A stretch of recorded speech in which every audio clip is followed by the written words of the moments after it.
Good morning. It's October 8, 2024. We're critiquing the news. The article on your screen is from the Cairns Post and it's titled Leading Companies Join Forces for Nature. There's no finer example of the illogical and irrational doublethink that infests the globalist-controlled corporations than their trumpeting their concern for nature while working towards net zero by destroying nature with industrial wind tower and solar panel factories. These companies have no concern for nature whatsoever. If they did, they'd snap out of the delusions they're labouring under and they'd push back against their unelected foreign billionaire thought leaders, because prosperous free market capitalist nations have proven over time to be by far the best guardians of nature.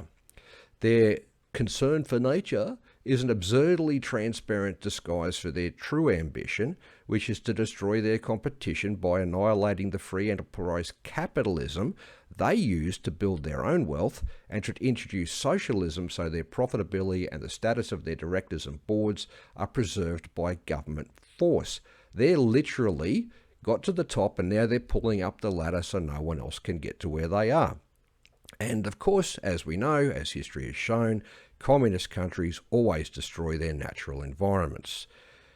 They'd have to know that wind and solar cannot provide cheap, reliable or abundant electricity. If they could, they would have done so somewhere. They haven't. They'd have to know there are no replacements for the hydrocarbon fuels that built the modern world. If hydrogen, for example, could take the place of hydrocarbons, it would have done so decades ago. They'd have to know that the CO2 is plant food and that net zero is basically an ambition to destroy all life, because all life depends on plants and plants depend on CO2. The lower the CO2, the more at-risk plants become. The higher the CO2, the better off plants are. They'd also have to know that first principles physics proves beyond any doubt whatsoever that CO2 cannot trap heat or control climate. And if you're unsure what I'm speaking of there, take the time to read about Planck's law, Wien's displacement law, Kirchhoff's law of thermal radiation, and the second law of thermodynamics, along with Stokes' shift, and you will see that there is just no mechanism for CO2 to trap heat or to control any aspect of the climate whatsoever. Remember, Venus is 95% CO2 in its atmosphere and it's very hot.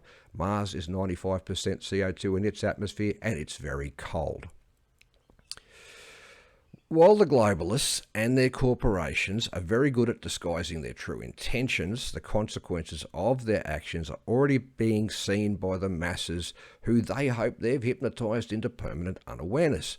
Most obviously through the failure of all climate predictions ever made, the spiralling cost of electricity and fuels, liquid fuels, as gas as well, and the skyrocketing inflation that everyone sees when they go to the groceries to buy their normal replacement items.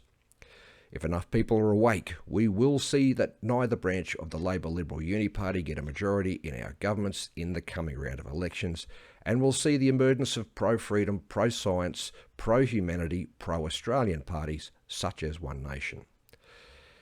If the mass hypnosis remains as strong as it was during the early 2020s, then humanity's golden age is over, and we are doomed to having the communist jackboot stamping on the face of humanity forevermore. Vote carefully in the coming elections.